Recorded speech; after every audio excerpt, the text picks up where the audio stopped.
I went to pause my video and I wound up shutting it off. So we got one little short video. But anyway, I don't want anybody to look at me as though I'm perfect. That's why I'm perfectly honest with you. I'm honest with you about money. I'm honest with you about my videos. I'm honest with you about my life. I don't hide anything deliberately from you unless it might involve talking about another person that could be hurt from what I have to say. So I shut it down because the last thing I want to do is offend anybody. But when I have that other person's permission to talk about them, then I want to get the. I think if I gave the name, well, no, I don't want to give the name. I was just thinking, no, I'm not going to give the name. Uh, I'll tell you what. No, I was going to give the initials. That's no, I can't. God's telling me no, don't do none of that. I guess we'll call her my friend, okay? But you think that, well, like she said, you think you're going through something. What do you think is happening on my end? And I'm thinking, goodness gracious, it's a lot different. But both of us are experiencing something that we never experienced before. We are going through things that we've never been through before. No one has ever been, that I have never even known anybody that had any amount of money that they could help me with anything. Uh, and I have people in my life that I know one day more money will come that I want to help those people because those people are as sincere as you are. They are as good and kind as you are. And so I always have other people on my mind. I don't know about you, but I'm not the crazy person that gives more than what you have. The person that gave to me, she's very wise. She knows what she can do and what she can't do. But there are people that don't use wisdom when it comes to their family and their loved ones. They give too much. They literally do. They think that it's God. I've got to tell you this one, and maybe it'll help you.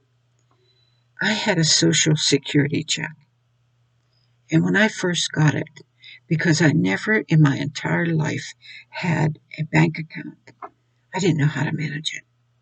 I was always $2 short or $3 short. And so with Bank of America, they would fee you to death.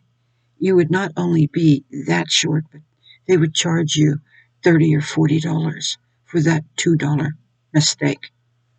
And because I was at the time busy writing a book and busy doing this, I I wasn't keeping, the exact track that I should have been.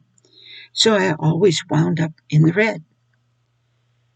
So finally, I quit Bank of America, and that stopped for me because you could have an account with your husband's account where if it goes over, the transfer comes out of the household. All right. But I had to learn through the Social Security check how to manage money. I didn't know how. I was always having trouble because when I was younger, my dad took all my money. So I never learned. I thank God that I met this friend because her family was the opposite. They taught her how to do everything at a very young age. At a very young age, kindergarten class, I used to teach them where they would they would have little empty cereal boxes and they would have little empty types of things to buy and they would have a little cart and they would have big pennies, uh, um, to learn Abraham Lincoln's on there, what's on the penny and God we trust. You and they would be about this big in cardboard. And then you had the nickels and the quarters, and you would teach them how to count and how to buy and sell. And they were in kindergarten, and it was a game, and they loved it. You know, it. I remember those years. Those were one of the best years of my life, was to be with the children. I enjoyed that very much.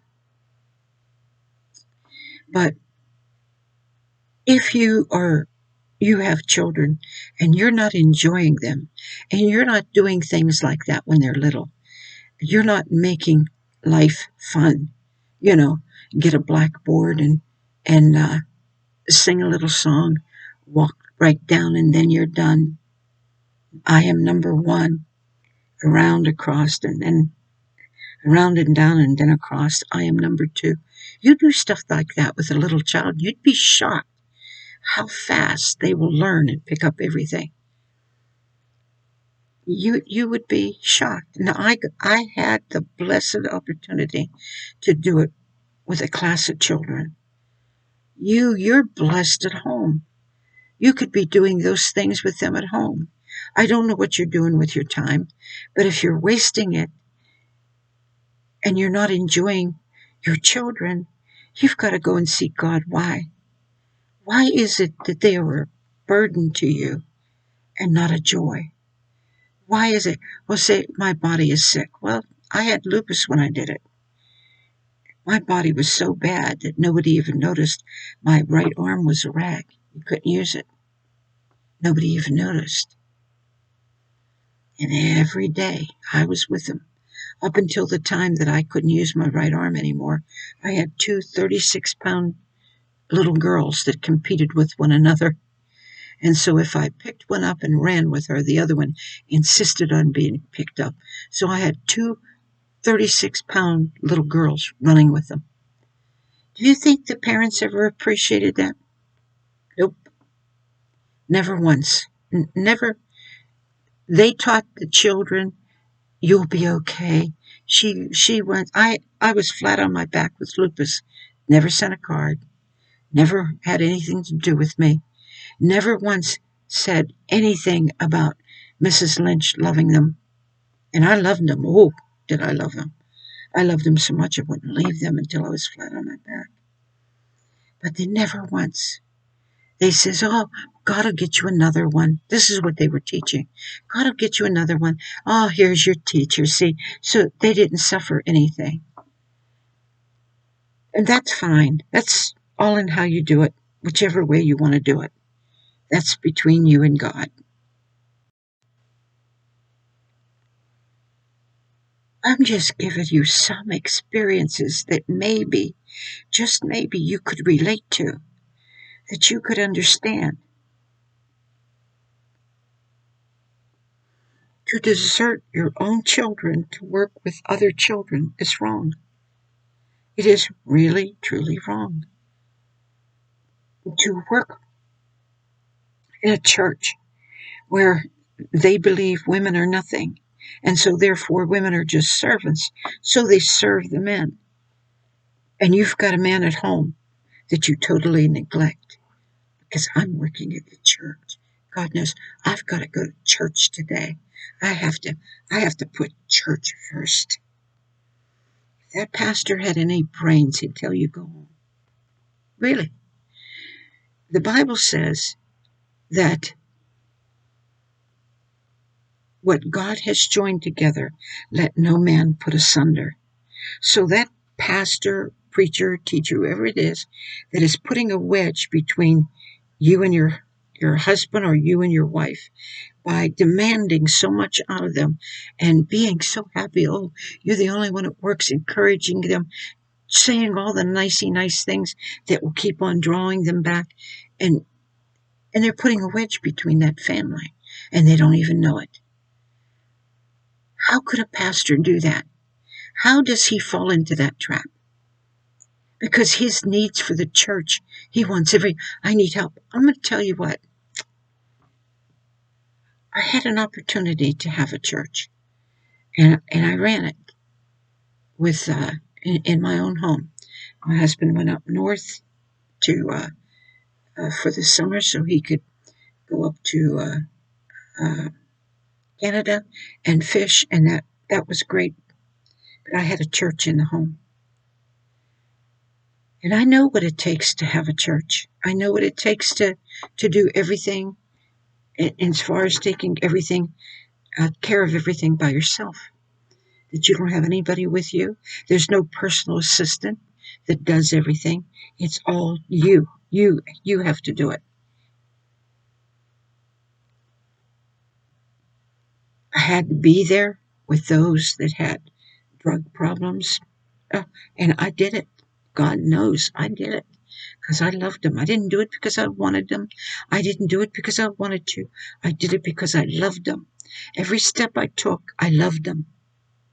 I loved them more than I loved my own body, more than I loved myself. But the moment my husband came home, I no longer had that church because he had to come first. If my daughter would have been at home, I would have never done that because she would have had to have come first. And that's where you do that. Now, I wasn't perfect in all of it because I had to learn.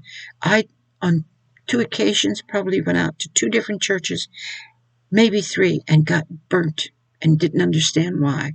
And the reason why I got burnt was because I was deserting my husband and I was deserting my responsibilities at home. Do you see how it works? It'll come back on you. You'll have trouble with church and you won't even understand why. Somebody will either gossip about you, somebody will lie about you, but it'll all go because you don't belong there. You belong at home. Take care of your own household first. The other is flashy. Boy, I'll get to tell people and teach people, and oh, wow, I'll get to do this and I'll get to do that. And oh, look, the pastor wants to work with me. He wants to help me. And oh, yeah, well, the wife is mad about it, but that's okay. No, it's not okay. That marriage is tanking, and they're going to use you to blame. If you're wise, get out. See the signs. See what's wrong. If they're not together like this, working together, and they're competing with one another, that's not a marriage, and that's not a church. That's not one you want to be at. And they're casting out demons, and they're doing it.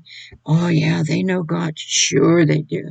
They're not handling the demons in their own household, but they're handling everybody else.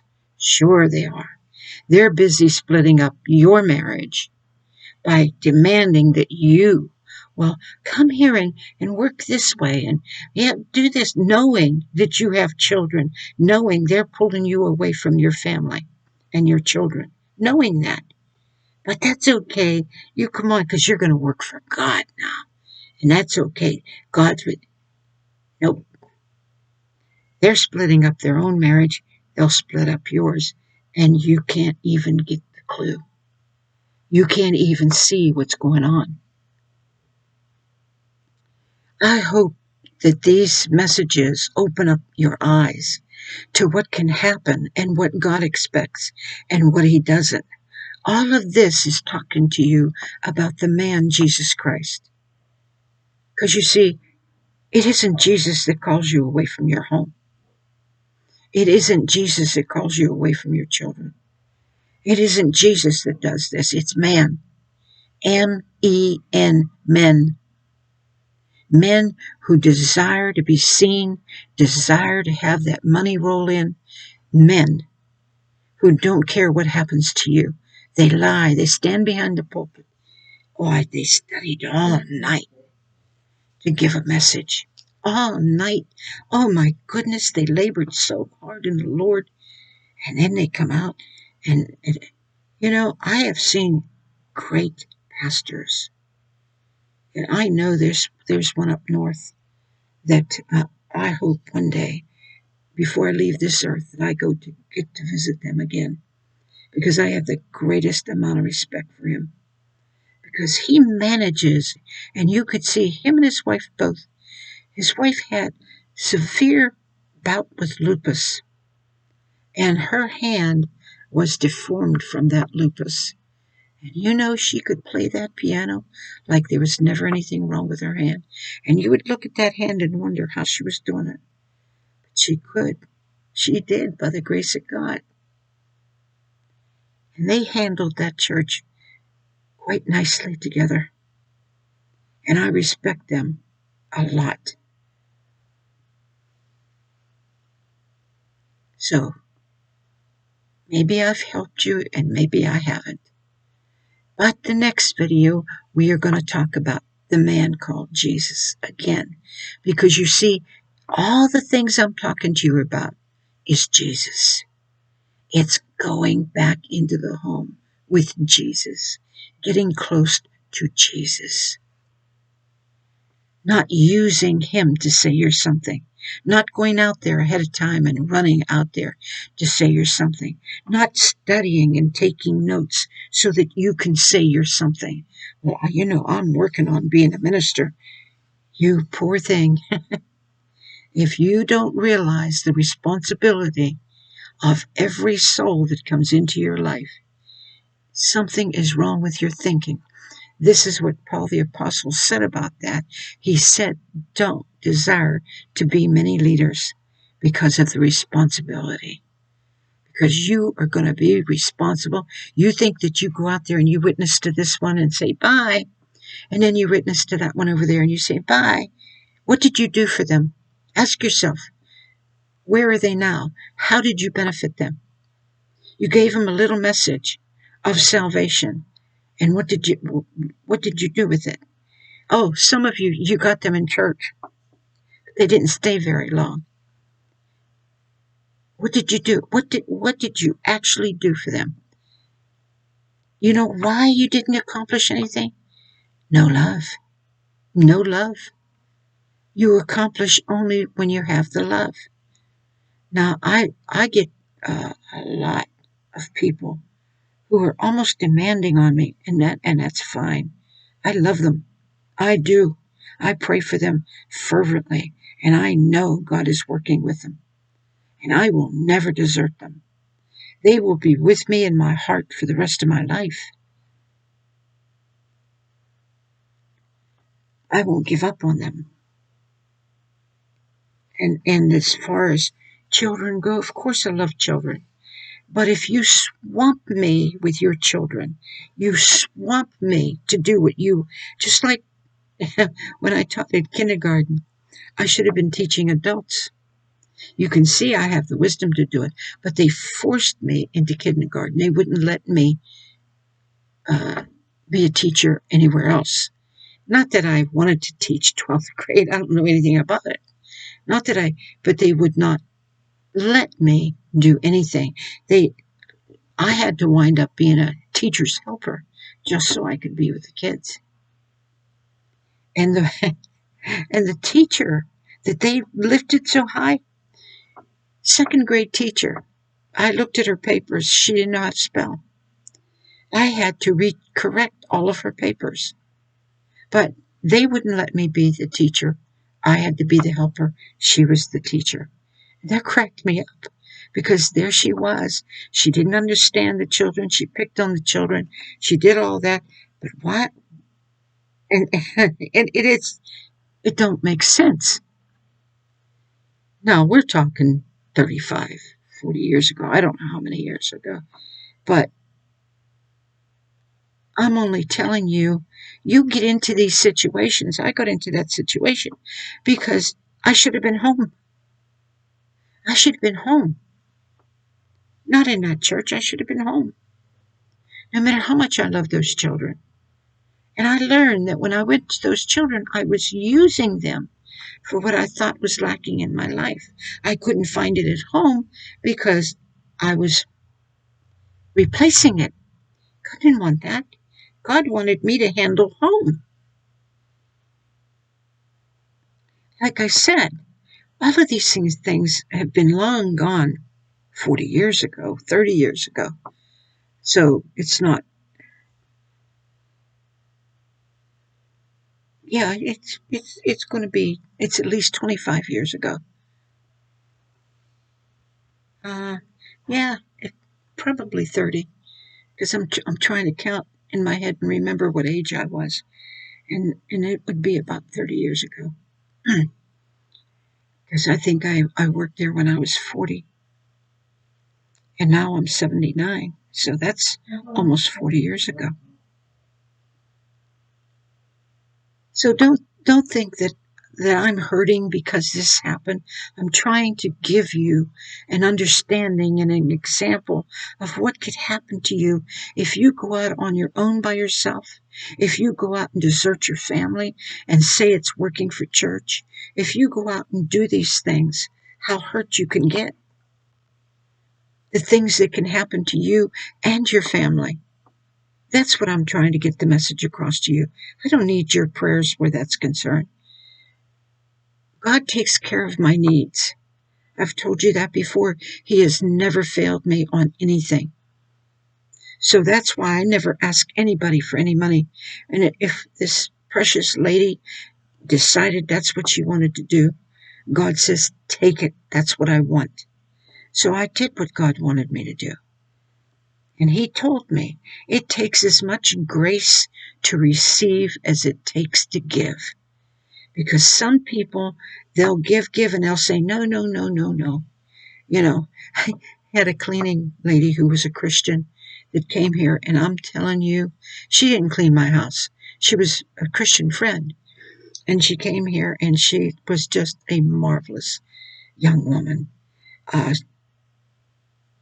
the times that we would go to the food bank, and she knew he was sick and couldn't go, and I couldn't go, and she would come and bring these big boxes and carry all of that and come to the house with it. It was just amazing that she would even do that. And she was just something else. I mean, and she was a cleaning lady that worked real hard, very hard for her money. I'm trying to think of where I was going with that to tell you about her, because she was a marvelous woman of God. She moved away, and it's my loss, because I would very much love to have her here. But I guess it's time to close this video in the hopes that you've learned something about the man Jesus Christ. What did you learn? What did you learn about him? Did you learn that he's not a pretender? Did you learn that he would want you in your own household first? Did you learn that he's not fakey out in a church?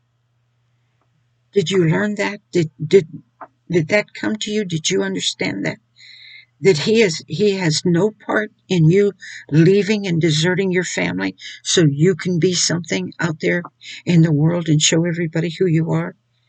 Did you learn that he didn't want you to sit down and try and copy me and take everything you learned off of me and go and tell everybody that God gave it to you and you are something because you have this great wisdom?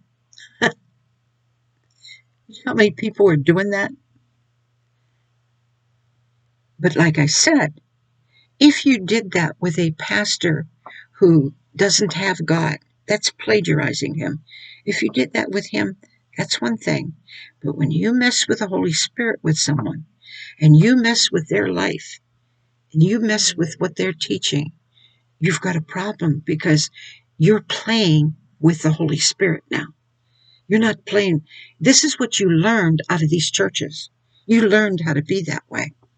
And you've got to get that out of you in order you to find the man, Jesus Christ. See, you're going to write notes, your intelligence, you're going to use it all, but you're going to have nothing inside that heart. Nothing. You're not going to be prepared. You're not going to know how to help people. And what you're going to wind up doing is pretending that you have it. You're going to try to latch on to people and get them to do your work. So none of you do my work. None of you are my personal assistant. None of you do my work. I do it all. That's why I load up. I could get somebody to load up my videos. I could get somebody to answer my emails. I could say I'm too busy. I just don't have time for that. but I do it. You know why? I won't use somebody as a slave for me. I won't use somebody that I can step up the ladder and be something in the eyes of man. I'm not going there. If you want to go there, you go there. You want to do that, you do that. Because I know that the end result of it is not going to be what you're thinking. It may turn out for you to be tragic because you cannot do that with the Spirit of God. You cannot play with Him and pretend with Him and do what you want to with Him and twist Him up to suit yourself. Because then you become exactly like the people that I've been preaching against. The people that you think that you are going to use to expose are the very people you will become like. I promise you, it will happen.